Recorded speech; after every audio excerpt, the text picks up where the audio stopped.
Hey guys, it's Poochie. I've been teaching people how to drop ship for many, many years on different platforms. Apparently, there is a new way to drop ship in 2024. Have you heard about it? Well, I haven't either. I mean, I've heard of a lot of different things, but the new way of drop shipping in 2024, this is a video by Brooke Hiddink. I don't know who it is. I just saw it and I thought, let's do a reseller reaction video and see what way good old Brooke talks about drop shipping in 2024 and how there's a new way to do it. Let's check it out.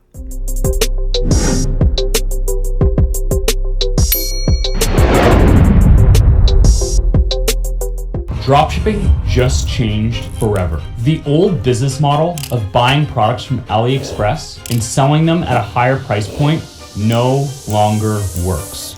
Guess what, Brooke? That has not worked for an awfully long time. It is simply becoming more and more saturated with thousands of beginners trying to start their own stores. Ad costs continue to rise, and the problem is only going to get worse. Everybody is filming TikTok videos of these low price products. And the hard truth is less than 1% of these people are actually going to make money with a successful business. There is so much competition, so much unbelievable competition for little knick-knack type items anymore. Shein, Temu, AliExpress, Amazon, eBay. They are absolutely everywhere. The competition is crazy on those products. Does that mean that it is the end of dropshipping? Well, in today's video, I'm going to tell you about a brand new dropshipping method that will make millionaires in 2024. And he's gonna make us millionaires. Not only that, I'm going to show you exactly how you can get started in 5 simple steps. When most people I'm going to be a millionaire in 5 simple steps, Betsy.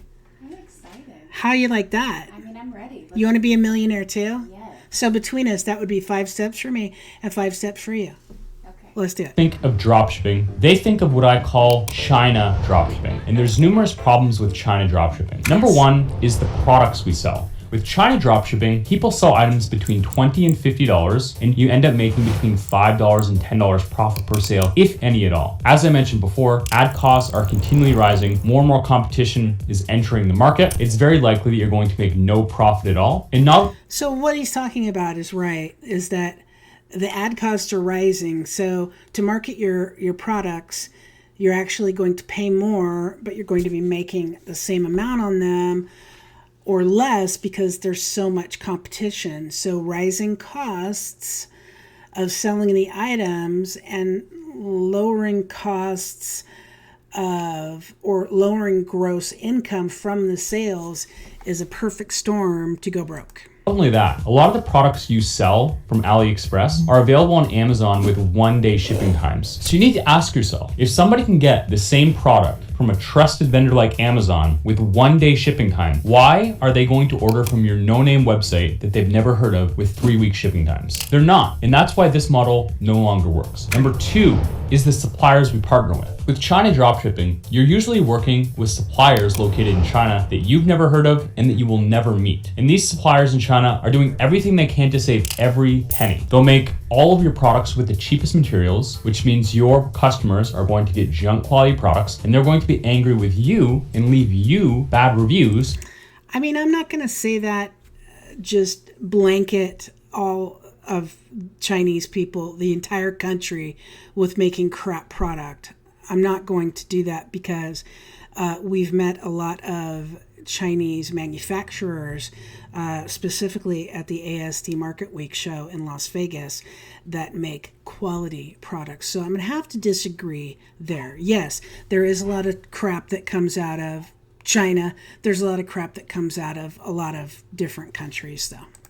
because of the bad product quality. Overall, this leads to a completely unsustainable business model. And the third thing I want to point out with China dropshipping is the advertising method. Most people doing China dropshipping have expensive Facebook and TikTok ads. And what these ads are doing is they're just showing your ads to a whole bunch of people who have never heard of you, trying to convince you to buy this product from this brand they don't know about with long shipping times. And overall, Facebook and TikTok ads, number one, they're very expensive and they don't work, especially if nobody knows who your brand is. It's just all around a complete waste of time and money. You're trying to sell products to people who don't want them. But with this new business model that I'll be outlining to you in this video, it solves all of those things. Number one, the type of products we sell. Rather than selling items that cost $20, he's going to solve all our problems, Betsy. I'm excited. Me too. to $100, we sell items that cost between $3,000 and $50,000. So we can take home thousands of dollars take home profit for every single item.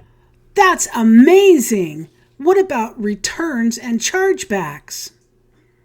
We sell. And not only that, our items are warehoused in the US, which brings me to point number two. We don't partner with junk Chinese suppliers. We partner with US based suppliers that customers know and trust that have been around for 30, 40, 50, and even sometimes over 100 years. In this supplier specifically, we want to target ones that have expensive products so we can take home maximum profit per sale. And third, what happens when someone does a chargeback? He's not answering me. thirdly, we do not use any TikTok or Facebook ads. We use Google ads. And the reason we use Google ads is very, very simple. On Google and Bing, we can target specific search words. I'm gonna give you an example. My best-selling brand was a brand called Clearlight Saunas. I sold over $2.5 million of their products. So with Google ads, I can literally target people typing Clearlight Sanctuary 2-person sauna into Google, and I can show them the exact product they're already looking for. And I call this rainmaker advertising because we're targeting customers already have their credit card out ready to pay us. And I know what you're thinking. Why don't they just order from the supplier? Well, many of these suppliers don't sell their products at all. They only sell their products through retailers, and that's what we are. We are an authorized retailer of their stuff. This business model makes so much more sense. And you're going to be an authorized retailer of this stuff, Betsy. An authorized retailer. After personally failing with over 13 China dropshipping stores, on my first ever authorized retailer store, I brought us over $6 million in under 2 years. And not only that, I've helped over 150 people make their first $1,000 plus online. And I've even helped over 3 people make $1 million in the last year. Wait a minute. He's helped 3 people make over $1 million in the last year, but he promised on the start of this that he was going to make all of us millionaires if we just did 5 simple things. I'm watching you, Brooke. Over 10 make over $100,000 in a single month. Step number 1 to get started is setting up a business. You want to have a different bank account for your personal life and for your business life so you can clearly categorize your expenses and stay organized. And you also get numerous tax advantages for setting one up. So you can write off your business expenses. So let's say if you're buying a laptop that you're going to use for your business, or if you're traveling, you can write all of these things off, which will save you money and taxes. And the best way to do this is by using a platform called Zen Business. You can see right here, it costs about $199. If you want to do it cheaper, you can file directly with your state. Step number 2, we want to select a niche. You can just file it directly with your state, and you don't have to pay someone to do it for you. But if you want to pay someone to do it for you, there are plenty of places where you can sign up online to start a business. So a niche has numerous criteria that you want to think about. Number 1, rather than trying to convince people to buy products that they don't even want, we want to sell products that people are already actively searching for. So we want their... That's brilliant. No wonder I've never done anything in 30 something years of business. I wanted to sell the products that people want. You don't want to sell the products that people don't want. That is brilliant, Brooke. There'd be high search demand for the product type you're selling. Number 2, we want the product we're selling to have a price point of over $3,000. So if we're selling $500 items with like 25-30% profit, we might make $100 or $200 per sale. If we're selling a $5,000 product with 25-30% margins, we're going to make $1,000 to $2,000 profit. That is awesome. What happens when you get a chargeback on a $3,000 item, Brooke? Brooke? Is this working? Brooke? Brooke? Brooke? Are you out there? Let's give him a chance.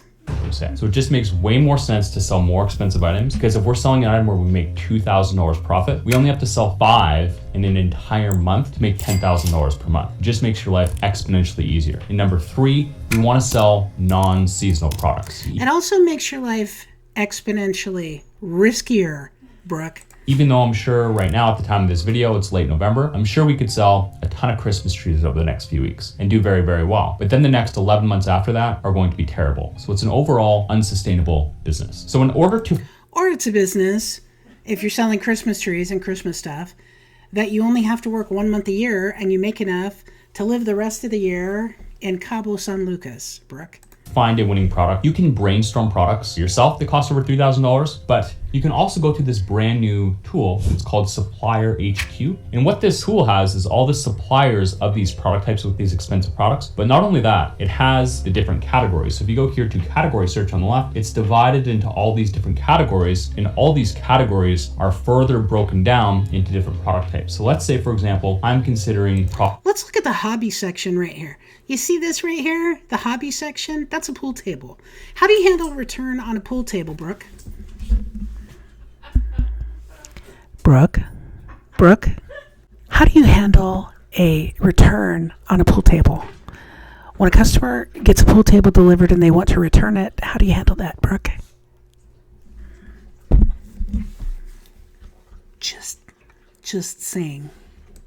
Products in the heat space. If I click heat and I click next, you can see all of these heat products. We have fire pits, we have fire bowls, we have fire tables, Brooke. heaters, fireplaces. No going under me, Brooke. Heaters. That was Number creepy. one thing we need to do after we choose That was really our creepy. niche is we need to check the 3 things that I just told you before. So number 1 is the demand. The best way to check demand of a product is on a keyword tool like Ahrefs or Semrush. So if I go to Ahrefs and I type in fireplace, we want there to be over 30,000 people per month searching for the product we're selling. So you can see here, there's 82,000 people per month, which far exceeds the 30,000 target that I mentioned. The best way to see how much a product costs is to go to this website, Google Shopping, and then we want to sort by over $3,000. So on the left-hand side, you can see the filter. You just want to apply 3,000 and sort by items over $3,000. And we can see that there's a large number of fireplaces being sold for over this price point, which brings us to a criteria number 3, which is seasonality. The best tool to check this is Google Trends. So we want to go to the market that we're selling in, which for me would be the United States. And then we want to sort by the last 5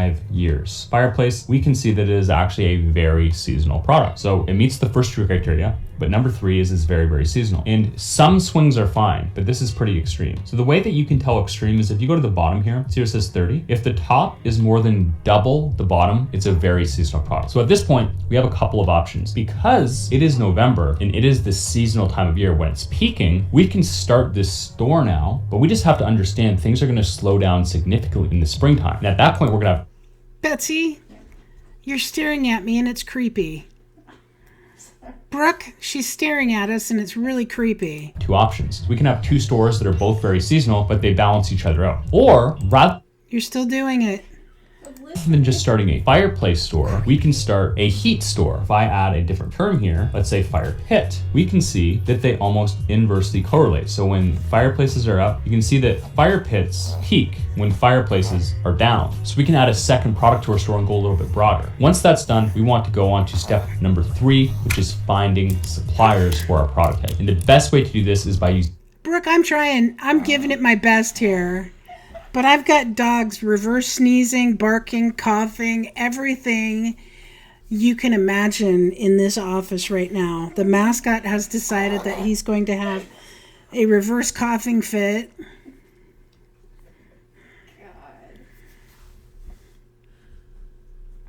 Okay, let's go back to Brooke. Using Supplier HQ. Previously, you would have had to spend hours researching, hours being frustrated, but Supplier HQ solves this all for you. So now all you need to do is go to category search, go to fireplace, click next, and all of the fireplace suppliers will pop up in literal seconds. So if you haven't yet, make sure you click the button below this video that is... Yeah. So what he wants you to do is he wants you to sign up for Supplier HQ's website so he can get an affiliate commission. I totally get it, but I can't recommend you going to that website because I don't know that website or how much it costs or what they do, etc. But that is an option according to Brooke. Is supplierhq.io and go sign up for a completely free account. Now that we're on step number 3, nothing is completely free. Just gonna say. I'm gonna go check that out and see if it's completely free. The main characteristics of winning suppliers are as follows. Minimum advertised price. So this means that if there's 10 stores selling a brand's products, everybody has to list at the same price point. So no one can undercut you. And this protects your margin. So you can see here on Supplier HQ has a column that says whether the brand, of course, maps or not. So if I'm looking for the best fireplace brands, I want to go over here to competitive metrics and I want to sort by ones that have map. So overall, we found before that the fireplaces are regular. So what that means is if you sell an item at the minimum advertised price or the map, no one is going to be able to sell that product lower than you, which is a really good idea. Literally sold for over $3,000, but some brands might have products that cost less than that, while others might have products that cost more than that. So what we want to do is go here to the side and put average price over 2,000, let's say. You can still have a whole bunch of them here, but now we want to check how many people are searching for a specific brand. Because as I mentioned before, we don't want to just target anybody. We want to target people searching the exact brands we're selling. So if I'm selling a Slick Rock concrete fireplace, I want to target people literally typing into Google Slick Rock fireplace. So what we need to do is we need to go to search demand on the left here and target brands that there's at least 500 people per month searching for the brand. Now we have brands that enforce minimum advertised price. They have products that cost over $2,000 and we have over 500 people per month searching for those brands. So step number 4 is we actually need to close these suppliers. And there's numerous ways you can do this. You can do this on email, you can do this on phone, you can create a pitch deck. There's no right or wrong way to do this. What I would recommend is just picking up the phone and all you really have to say is, hey, it's Brooke from homeheat.com. We were doing some research and we really love your brand. Do you think you would be a great fit on our new online platform? Just wondering who would be the best person to speak with about becoming an online authorized retailer. Then the person will say you're speaking to the right person or they'll refer you to someone else. And overall, you just want to request to become an online authorized retailer of their products, which means you have permission to list their product. Okay, so I don't know if you can understand what he's saying. I'm having a little struggle here because of background noise. Betsy, but he is saying become an authorized online reseller on your own store. And just to show you an example of a pitch deck that I created for a practice cooking store. So you just want to have first an introduction to yourself. So this is me, founder and founder backstory. And what you would want to do is you want to create this and then you would want to film a little 3 to 5 minute Loom video, just going over it with like a nice shirt on so they can see you're professional. Founder backstory, your marketing plan, the online e-commerce industry is going. They're going to get left behind if they're not doing it. Your core values of your company, your value proposition, why work with you. And then at the end, you just want to politely ask, like, let's partner together. Let's say if I wanted to close Dimplex. On Supplier HQ, I can go into Dimplex information and all their top people's information. Literally, if you call these companies, you don't need to do that. Is going to be literally. You can, but you don't need to do that. Right here that I can just reach out to in email, or I can go directly to the person's LinkedIn profile, or you can just go to their website and call the ones that make most sense. So director of sales would be a good one to call, the vice president of marketing. And lastly, we want to run Google Ads. And we're not trying to just sell things to people who don't want them. So like, let's say I'm selling Dimplex fireplaces. So we can see on Ahrefs, which is a keyword tool, and we want to find a specific model number. So let's say if I'm selling the Dimplex Ignite XL. That's a very specific product. So the type of ads we want to run is when I go to Google and type in Dimplex Ignite XL, I want to be the person showing up here, or I want to be the person showing up here. So I'm searching for a very specific term, and then stores are showing me the exact term I'm searching for. And you would be shocked at how many stores do not do this correctly. Every time I look at an ad account that's not doing well, it's because they're not doing this properly. Because if you're doing this properly, you're literally selling items from brands that people already trust, and you're just selling them exactly what they're already searching for. And many of these brands like Dimplex, they won't even sell their items themselves. So they only sell through retailers. So if you just be the retailer who shows up first, and then when the customer goes to your website, if you can answer their questions and help them, and you have a nice looking trustworthy store, they're literally ready to pay you right away. So it just makes so much.